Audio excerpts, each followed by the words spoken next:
सादर प्रणाम। मैं हिमांशु द्विवेदी और आपका स्वागत है हमारी खास पेशकश चर्चा में। चर्चा के तहत बहुत लंबे अरसे बाद कुछ सकारात्मक खबर के आधार पर हम बातचीत करने जा रहे हैं। हमारा आज का विषय है तीसरी लहर नहीं बर पाएगी कहर। इतनी आशा भरी उम्मीद के साथ में अगर हम ये कार्यक्रम कर रहे हैं तो इसके लिए हमारे पास 3 ठोस कारण है। पहला ठोस कारण यह है कि देश के सबसे प्रतिष्ठित स्वास्थ्य संबंधी संस्थान अर्थात एम्स दिल्ली के निदेशक रणदीप गुलेरिया ने बयान जारी किया है, जिसके अंदर उन्होंने कहा है कि अब जो देश के हालात है उसके अंतर्गत तीसरी लहर आने की संभावना कोरोना की ना के बराबर है। जिस तरीके से व्यापक स्तर पर वैक्सीनेशन हो गया है, जिस प्रकार से हम वर्तमान में केसेस की संख्या का सामना करना की स्थिति में है, उसके मद्देनजर ये कहा जा सकता है कि अब तीसरी लहर नहीं आएगी। कोरोना के नाम पर केवल सामान्य सर्दी खांसी जुकाम जैसी चीजें ही सामने रहेंगी। बड़ी आशा जगाती है। दूसरा जो बड़ा कारण है हमारा इसके संदर्भ में कि आज ग्वालियर चंबल अंचल में विशाल राजनीतिक प्रदर्शन हो रहा है। ज्योतिरादित्य सिंधिया का विशाल काफिला निकला है। जिस तरीके की भीड़ उसमें उमड़ रही है, जिस तरीके का माहौल उसमें बना हुआ था, उसके आधार पर भी भरोसा हो रहा है। जो तमाम राजनीतिज्ञ कल तक हमें बता रहे थे कि 2 गज की दूरी, मास्क जरूरी, उन सबको भूलकर जिस बड़े पैमाने पर हजारों हजार की संख्या में लोग जुटाए गए हैं, तो उसके आधार पर भी भरोसा आ रहा है कि अब कोरोना विदा होने की स्थिति आ गई, अब महामारी नहीं रही है। तीसरा और महत्वपूर्ण जो कारण है हमारे पास में इसका, वो डॉक्टर मणिंद्र अग्रवाल, प्रोफेसर मणिंद्र अग्रवाल की स्टडी के आधार पर है। रणदीप गुलेरिया बतौर चिकित्सक और प्रोफेसर मणिंद्र अग्रवाल जो जाने माने साइंटिस्ट हैं, गणितज्ञ हैं, उन्होंने गणित के आधार पर आकलन करके ये कहा है कि अब इस देश में तीसरी लहर आने की संभावना ना के बराबर है। तो 3 ठोस कारण हमें मिले, जिसके आधार पर हम एक गंभीर चर्चा इस संदर्भ में करेंगे कि आखिर क्या ऐसी परिस्थितियां देश में बनी हैं जिसके चलते पिछले 1.5 साल से जिस कोरोना के साए में देश और दुनिया जी रही है, उसके संदर्भ में ये उम्मीद जागी है कि अब संकट टलने के आसार बन चुके हैं।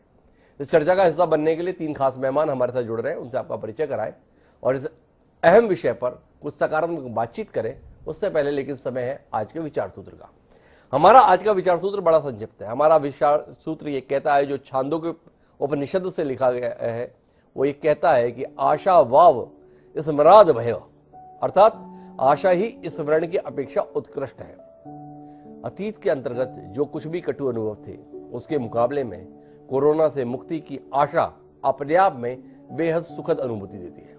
तो इसकी रोशनी में अपनी चर्चा को आगे बढ़ाते हैं। हमारे साथ इस चर्चा का हिस्सा बनने के लिए इंडियन मेडिकल एसोसिएशन के सेक्रेटरी डॉक्टर अनिल गोयल साहब खासतौर पर मौजूद हैं।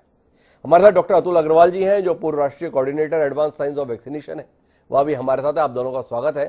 चर्चा की शुरुआत डॉक्टर अनिल गोयल जी से ही करना चाहता हूं और उनसे बतौर चिकित्सक समझना चाहता हूं कि जिस कोरोना ने पूरे देश और दुनिया को हिला दिया था, तीसरी लहर को लेकर भी तमाम आशंकाएं भरी खबरों से हम पिछले 3-4 महीनों से साझा हो रहे थे।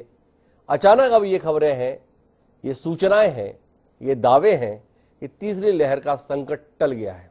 क्या बतौर चिकित्सक, एक प्रतिष्ठित संस्था के जिम्मेदार पदाधिकारी होने के नाते आप भी हमारे साथ इस भरोसे के साथ हैं कि हाँ, अब तीसरी लहर की संभावना नहीं? गोयल साहब, आपसे आग्रह करूंगा कि आप अनम्यूट कर दें अपने मोबाइल को। Thank you sir, thank you.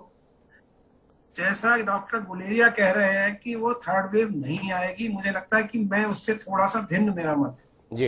ये आप कुछ स्टैटिस्टिक्स में बताना चाहता हूँ। हमारी सबकी विशफुल थिंकिंग है कि थर्ड वेव ना आए जी, लेकिन हम जानते हैं कि अभी कुछ दिनों पहले सीरो सर्वे हुआ, वो 66 to 70% सीरो पॉजिटिविटी पाई गई, नंबर 1।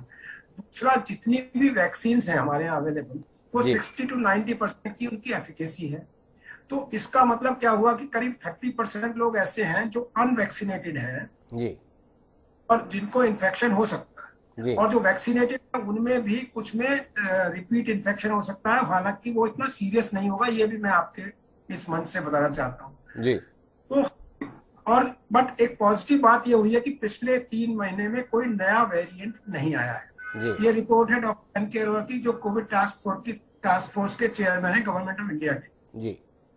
तो अगर नया वेरिएंट नहीं आया, ये एक पॉजिटिव साइन है कि शायद नहीं आएगा। लेकिन एक बड़ा लेकिन है कि आगे आने वाले फेस्टिवल सीजन में नया वेरिएंट आ सकता है, अगर हम कोविड अप्रोप्रिएट बिहेवियर ना अपनाएं।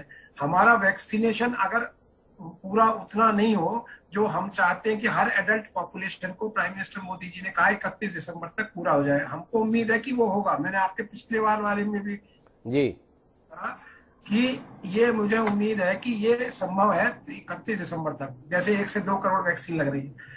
मेरा मानना ये है कि अगर हम थोड़ा और दिन एहतियात बरतें, कोविड अप्रोप्रिएट बिहेवियर को अपनाएं, वैक्सीन लगवाएं, तो निश्चित रूप से आगे आने वाले वक्त में थर्ड वेव नहीं आएगी। But a word of caution, हम ये अभी नहीं कह सकते कि थर्ड वेव नहीं आएगी। अभी भी there are two ifs and buts, Covid appropriate behaviour and vaccination we need to follow, हमको उसको फॉलो करना पड़ेगा। गुल साहब, आपका कहना है कि वैक्सीनेशन बड़ा जरूरी है, दूसरा आपका कहना है कि व्यवहार कोविड के मद्देनजर सतर्कता वो भी बहुत जरूरी है, तो शायद नहीं आए। पर आपने एक और महत्वपूर्ण टिप्पणी की कि पिछले 3 महीने से कोई नया वेरिएंट सामने नहीं आया है। मतलब चिकित्सक आपसे समझना चाहता हूं, कोरोना के संदर्भ में ये बताया गया था कि ये ऐसा वायरस है जो बड़ी तेजी के साथ अपने रूप बदल रहा है।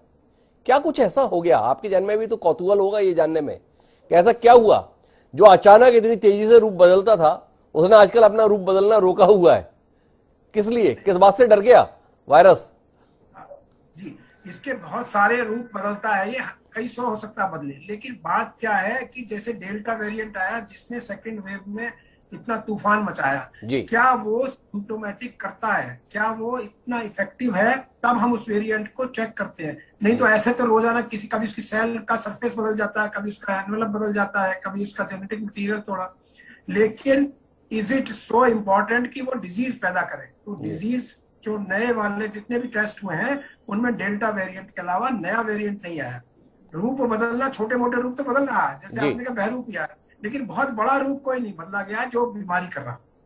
तो गुल साहब का कहना है कि अभी कोई ऐसा मारक वेरिएंट सामने नहीं आया है जिसके कारण से समस्या गंभीर हो रही हो। लेकिन मेरे साथ में डॉक्टर अतुल अग्रवाल जी हैं, उनसे मेरे पास कुछ दूसरे सवाल हैं।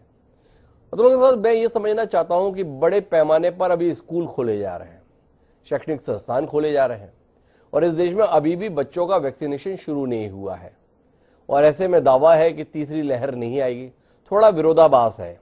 एक तरफ वैक्सीनेशन बहुत जरूरी बता रहे हैं, एक तरफ कोविड अप्रोप्रिएट बिहेवियर की बात कर रहे हैं, दूसरी तरफ स्कूल खुल रहे हैं, तीसरी तरफ कह रहे हैं कि तीसरी लहर नहीं आएगी। बच्चे वैक्सीनेट हुए नहीं हैं और हम इस भरोसे के साथ हैं कि लहर नहीं आएगी। दूसरी तरफ कह रहे हैं कि वैक्सीन बड़ा जरूरी है। समझ नहीं पा रहा आम आदमी सच क्या है, थोड़ा रोशनी देंगे आप? हिमांशु जी, सबसे पहले तो आपको प्रणाम और बहुत हार्दिक आभार कि डॉक्टर अनिल गोयल जी से मेरे इतने समय बाद आपने भेंट करवाई। शायद डॉक्टर अनिल गोयल हम लोग 2016 में बरेली में मिले थे यूरोलॉजी कॉन्फ्रेंस में। मेरे बहुत अच्छे मित्र हैं और लगभग मेरे इनके मेडिकल कॉलेज के मित्र एक से। तो डॉक्टर अनिल गोयल जी को सबसे पहले प्रणाम करता हूँ मैं। और जैसा डॉक्टर गोयल सर ने कहा, उसमें कुछ चीजें अलग भिन्नता से जी, क्योंकि डॉक्टर साहब की फील्ड में जो इन्फॉर्मेशन मीडिया या इसके थ्रू मिलती है वो है, और मेरे पास जो अक्सर रहती है वो वैक्सीन साइंस से रिलेटेड रहती है। जी सर, आपने 1 या 2 दिन में समाचार पत्रों में पढ़ा होगा आर वैल्यू को लेकर। जी, आर वैल्यू रिप्रोडक्शन नंबर को कहते हैं। इसमें आया है कि अधिकतर ये अगर 1 से ऊपर होती है तब खतरनाक है। दूसरा आपने सवाल पूछा कि एक तरफ कह रहे हैं तीसरी लहर नहीं आएगी और दूसरी तरफ कह रहे हैं वैक्सीन जरूरी है। तो इसलिए इस चीज को समझने के लिए सबसे पहले आर वैल्यू को समझना जरूरी है। जी, आर वैल्यू 1 का मतलब ये है कि मान लीजिए मैं एक हूं जिसको कि कोविड हुआ है। जी, मेरे सामने 100 लोग हैं। अगर आर वैल्यू 2 है तो यानी कि उस भीड़ में मैं 2 लोगों को संक्रमित करने की ताकत रखता हूं। जी, अगर वो 2 लोग भी अन्य लोगों के संपर्क में आए तो वो भी 2 लोगों को करेंगे। जी, यानी पहले चक्र में 2 लोग, दूसरे में 2 दूनी 4, तीसरे में 4 दूनी 8, चौथे में 8 दूनी 16, यानी कि एक शख्स अगर दिन में 6 अलग अलग लोगों से मिल रहा है जिसपे अंदर इम्यूनिटी नहीं है, वो 128 लोगों को संक्रमित कर सकता है। जी, सिर्फ एक 6 लोगों की चेन जाने में। अब आप उस सिचुएशन को इमेजिन करिए, एक कमरे में 100 लोग हैं जिसमें से 80% को टीका लग चुका है जी। मैं अगर संक्रमित करूंगा तो 2 को कर सकता हूं जी। ये भी संभव है कि ये 2 वो हों जिनको की टीका लगा हुआ है जी। इसका मतलब मैं संक्रमण आगे नहीं फैला सकता। एक संभावना यह है कि जो 20 बचे उसमें से मैंने किसी एक को कर दिया जी। लेकिन वो जब समाज में आगे जाएंगे फिर वही गणित लगती है, यानी कि डिसीज का ट्रांसमिशन रुक जाता है। तो जब जब टीकाकरण की गति बढ़ जाती है और एक बड़े स्तर पर टीकाकरण से इम्यूनिटी डेवलप हो जाती है तब आर वैल्यू कम होती चली जाती है। जी। ठीक, हमारे साथ 2 चीजें हुई। हमने टीकाकरण की गति को बहुत तेज बढ़ाया, हम करीब 83 करोड़ पर पहुंच गए एडल्ट पॉपुलेशन। जी। हमारी 94 करोड़ एडल्ट पॉपुलेशन हम मान रहे हैं, ये कुछ कम बढ़ भी हो सकती है लेकिन आप भी जानते हैं मैं भी जानता हूं 100% तक टीका न पहुंच पाएगा न लग पाएगा क्योंकि बहुत से लोग अभी भी टीका नहीं लग पा रहे हैं। प्लस कुछ जनता ऐसी है जो किसी हालत में टीका लगवाने को तैयार नहीं है और ये हम मान के चलते हैं कि अगर हम 95% को भी टीका लगा देते हैं उसको 100% माना जाता है। जी। दूसरी चीज, डॉक्टर गोयल ने चौथे सीरो सर्वे की बात की। 5वां सीरो सर्वे हो चुका है, कुछ ही जगह पर उसके आंकड़े घोषित किए गए हैं लेकिन जो 5वां सीरो सर्वे है इसके अंदर इम्यूनिटी लेवल 85 to 89% है। मुझे यूपी का भी आंकड़ा मालूम है लेकिन क्योंकि अभी डिक्लेयर नहीं करा गया है इसलिए मैं उसको ऑथेंटिकली नहीं बोल रहा हूं, अनऑफिशियली मुझे पता है जी। इसलिए जब टीकाकरण बहुत अधिक हो जाता है 80-90% जनता का plus zero prevalence of immunity antibodies ये बढ़ जाती है तब संक्रमण दर बहुत कम हो जाती है जिसके कारण ये अब जो बात उठ रही है कि तीसरी वेव नहीं आएगी, ये इसका अनुमान तो बहुत पहले से वैक्सीनोलॉजिस्ट को लगना शुरू हो गया था लेकिन क्योंकि जिस प्रकार से अन्य देशों में प्रॉब्लम हो रही थी इसलिए हम बहुत सतर्क चल रहे थे। लेकिन अब जिस ढंग से टीकाकरण हुआ है हम ये कह सकते हैं कि डेफिनेटली तीसरी वेव जिस ढंग की हमने दूसरी वेव देखी थी उस प्रकार से तो नहीं आएगी। कोई भी वायरस कभी भी समाप्त नहीं होता है जी। 100 साल पहले फ्लू आया था वो भी समाप्त नहीं हुआ है, वो एंडेमिक हो जाता है, कभी किसी एरिया में हो जाता है कभी किसी एरिया में हो जाता है और वायरल डिसीज हो जाना कोई बहुत बड़ी मुसीबत नहीं है। मुसीबत क्या है कि ये घातक ना हो, प्राण घातक ना हो। ठीक है जी। तो मेरा अतुल जी अभी भी एक टिप्पणी आपसे अछूती रह गई, वो बच्चों के संदर्भ में है। जो कोविड एप्रोप्रिएट बिहेवियर की बात थी उसमें एक व्यवहार यह भी रहा कि बच्चों को घर के अंदर रखो। इसी सिद्धांत के तहत स्कूल लंबे समय से बंद रहे, अब स्कूल खोल दिए गए हैं, कॉलेज खोल दिए गए हैं और बच्चों के टीके लग नहीं रहे हैं। कितना खतरनाक है ये दृश्य, और तीसरी लहर की आशंकाओं को आप लोग खारिज कर रहे हैं। थोड़ा विरोधाभास इस संदर्भ में, इस पर भी कोई दृष्टि देंगे आप? कैसी सर? ये बीच में आपकी आवाज कट गई थी, अगर आप दोबारा पूछ सकें। मेरा जानने में दिलचस्पी है अतुल अग्रवाल साहब कि एक विरोधाभास है। आप लोग बार बार कोविड एप्रोप्रिएट व्यवहार की बात कर रहे हैं, उस व्यवहार के तहत ही, उस प्रोटोकॉल के तहत ही बच्चों को घर के अंदर रखा हुआ था पेरेंट्स ने। स्कूल बंद रखे हुए थे 1.5 साल से, अब स्कूल खोल दिए गए हैं, कॉलेज खोल दिए गए हैं, बच्चे स्कूल जा रहे हैं, पर बच्चों का वैक्सीनेशन शुरू नहीं हुआ है। जिस वैक्सीनेशन के भरोसे से लड़ाई को जीतने की बात कही जा रही है, उस दौर में बिना वैक्सीनेशन के बच्चे स्कूल पहुंचा दिए गए हैं।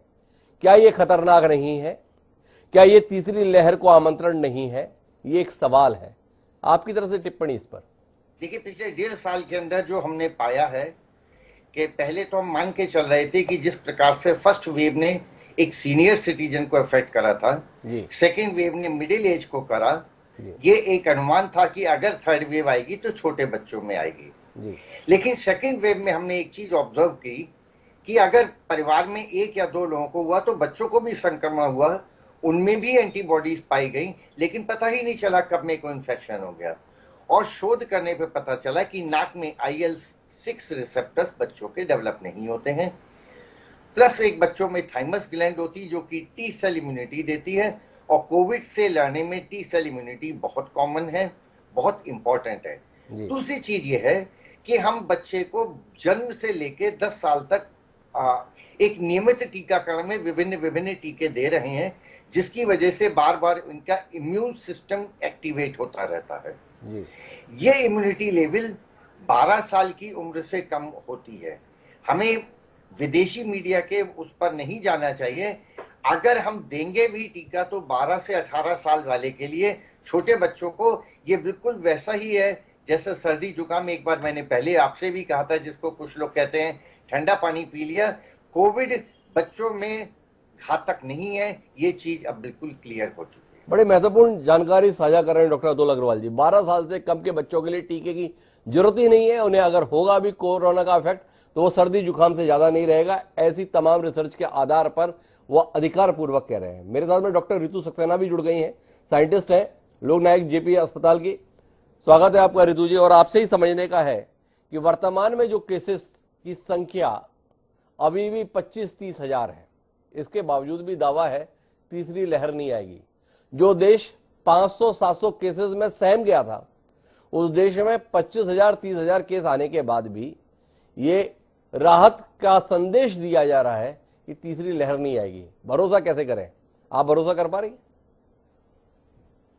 पहले तो भरोसा कर पा रही तो सभी मैं ये कहना चाहूंगी कि एक्चुअली अभी ये कहना थोड़ा बहुत जल्दी है कि तीसरी लहर नहीं आएगी, क्योंकि अभी फेस्टिवल सीजन चल रहा है हम लोग का। और जैसा कि बाकी लोग भी बोल रहे हैं कि स्कूल ओपन हो गए हैं, तो अगर स्कूल ओपन हो गए और फेस्टिवल सीजन भी चल रहा है, लोग भीड़ में बिल्कुल कोविड एप्रोप्रिएट बिहेवियर भी नहीं फॉलो कर रहे हैं, तो ये कहना थोड़ा जल्दी है कि थर्ड वेव आएगी कि नहीं। हो सकता है कि इंटेंसिटी बहुत हाई ना हो, लेकिन थर्ड वेव के आने की मतलब ऐसा नहीं कि हम बिल्कुल रूल आउट कर सकते हैं कि नहीं है। केसेस डेफिनेटली कभी भी बढ़ सकते हैं जी। और मोस्ट लाइकली, क्योंकि जैसा बार बार बोल रहे हैं कि बच्चों को ज्यादा चांसेस हैं, जस्ट बिकॉज कि उनको वैक्सीनेशन नहीं हुआ है। तो वैक्सीनेशन जिसका नहीं हुआ है they are at risk definitely. तो जिनका वैक्सीनेशन हो चुका है 18 साल से ऊपर लोग, वो थोड़ा कम इन्फेक्ट होंगे, लेकिन बच्चों में इन्फेक्ट होने के चांसेस मुझे लग रहा है बहुत ज्यादा है। तो रितु सक्सेना अभी भी पूरी तरह आशान्वित तो नहीं है थर्ड वेव को लेकर, लेकिन मैं एक और बात आपसे समझना चाहता हूँ रितु सक्सेना जी। एक विरोधाभास है देश के आंकड़ों के संदर्भ में, इस पर भी लोगों के जहन में उलझन है। केरला जिसके मॉडल की बड़ी सराहना करते थे, इस समय अगर 25,000 आ रहे हैं तो उसमें सबसे ज्यादा योगदान केरल से मिल रहा है। ऐसा क्या है जिसके चलते किसी इलाके में केसेस दिख ही नहीं रहे? उत्तर प्रदेश जैसा बड़ा राज्य, वहां पर केसेस नहीं, पर केरल में भरमार लगी हुई है। थोड़ी उलझन है, थोड़ा आप रोशनी देंगे? मैं अतुल अग्रवाल साहब आपके पास में भी आऊंगा, आप इसमें हस्तक्षेप करने जा रहे हैं, एक बार रितु जी से टिप्पणी ले लूं जी। चलिए देखिए, सबसे इम्पोर्टेंट इसमें जो होता है डेटा का बहुत बड़ा एक रोल है। कई बार क्या होता है, अब जैसा कि बोला कि खांसी जुकाम जैसा रह गया, आप लोगों को अब कई तरह के वायरल चल रहे हैं। तो हमारे पास तो कैजुअलिटी में लोक नायक की बहुत सारे फीवर के पेशेंट्स आ रहे हैं, तो लोगों को वैसे क्योंकि कम हो गया है कोविड का इन्फेक्शन भी, और लोग भी कम है दिल्ली में, तो लोगों का डर निकल गया बेसिकली, और लोग टेस्टिंग के लिए भी नहीं जा रहे। तो टेस्टिंग बहुत ही इंपॉर्टेंट है। जब टेस्टिंग होती है तभी पता चलता है कि कोविड के पेशेंट्स हैं। तो केरला में मुझे लग रहा है टेस्टिंग प्रॉपरली हो रही है और लोग वहाँ के अवेयर हैं, इसलिए वहाँ पे डेटा भी बढ़ा हुआ आ रहा है। मतलब वहाँ के आंकड़े सही है मुझे लग रहा है, इसीलिए दिख रहा है कि वहाँ बहुत ज्यादा केसेस आ रहे हैं। हो सकता है बाकी स्टेट में लोग टेस्टिंग के लिए ना जा रहे हो, या इतना टेस्टिंग पे फोकस ना हो रहा हो, जिसकी वजह से रिपोर्टिंग पूरी तरह से नहीं हो रही, और इस वजह से लोगों को लग रहा है कि यहाँ पे इन्फेक्शन कम है।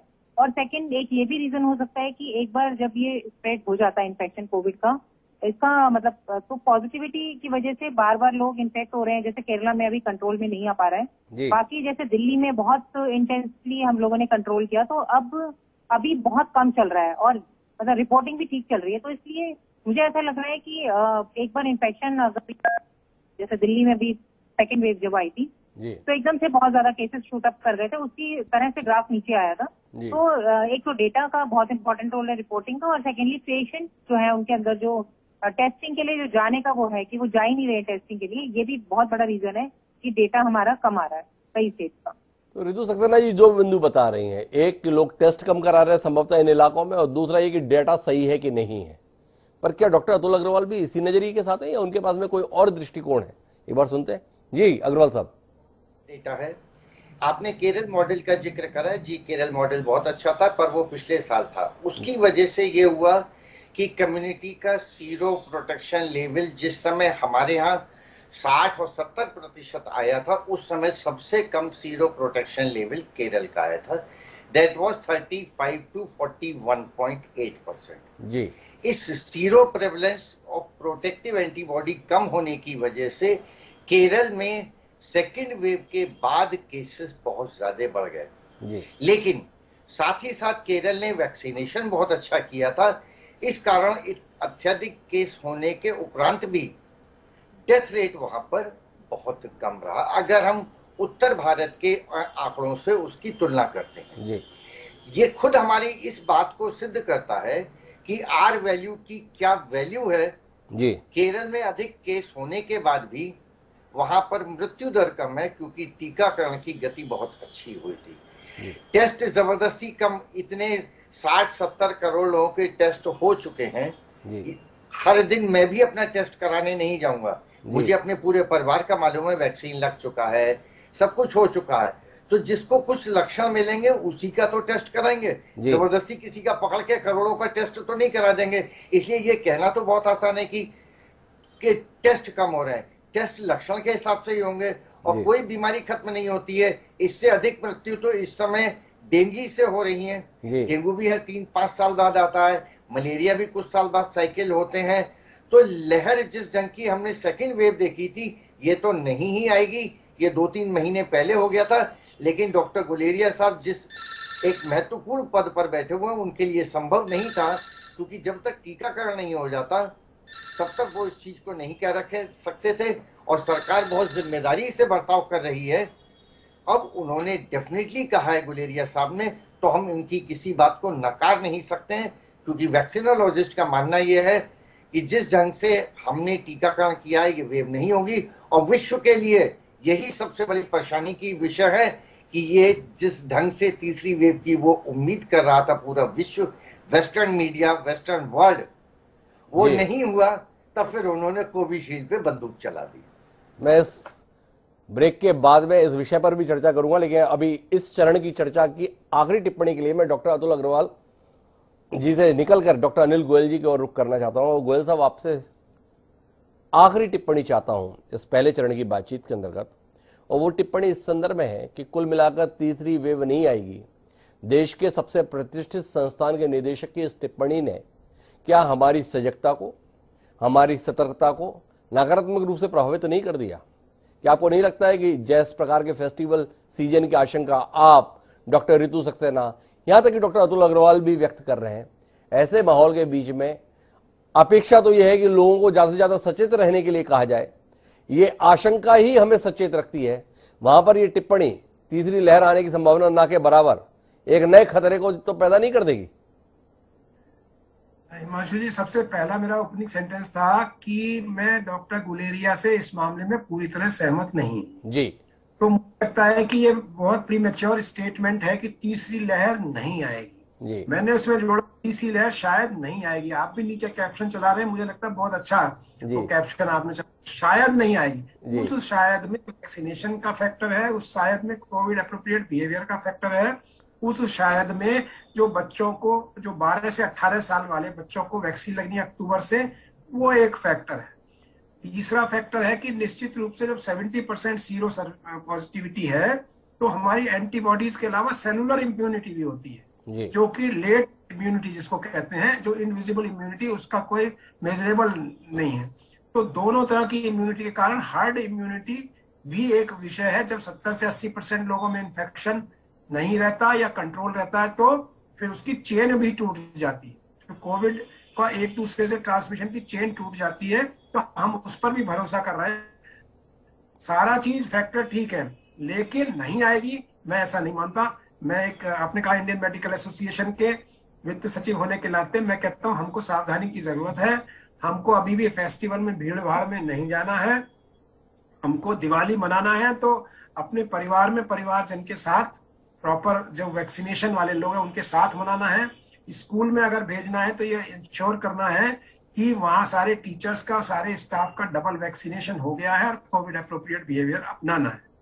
सारी सावधानियां बरतनी है। 2-3 महीने बाद शायद हिमांशु जी हम भी कहेंगे कि आप तीसरी वेव। बड़े महत्वपूर्ण टिप्पणी डॉक्टर अनिल गोयल साहब ने किया, लेकिन कुल मिला के पूरा पैनल एक राय होकर यह बात कह रहा है कि तीसरी लहर के संदर्भ में हम उसके न आने को सुनिश्चित कर सकते हैं, बशर्ते वैक्सीनेशन कार्यक्रम देश में सुचारू रूप से अंजाम तक पहुंचे। दूसरी महत्वपूर्ण बात कि हमारी सजगता, हमारे सतर्कता में कोई कमी ना आए। और तीसरी और आखिरी महत्वपूर्ण बात यह है कि त्योहार का मौका आ रहा है, उस त्योहार के मौके में अपनी सीमाओं को पहचानते हुए व्यवहार रखें। इन तीनों बातों के साथ में अगर हम चलेंगे तो शायद वाकई तीसरी लहर का अस्तित्व नकार पाएंगे। बहरहाल, लेकिन कार्यक्रम हमारा खत्म नहीं हुआ है।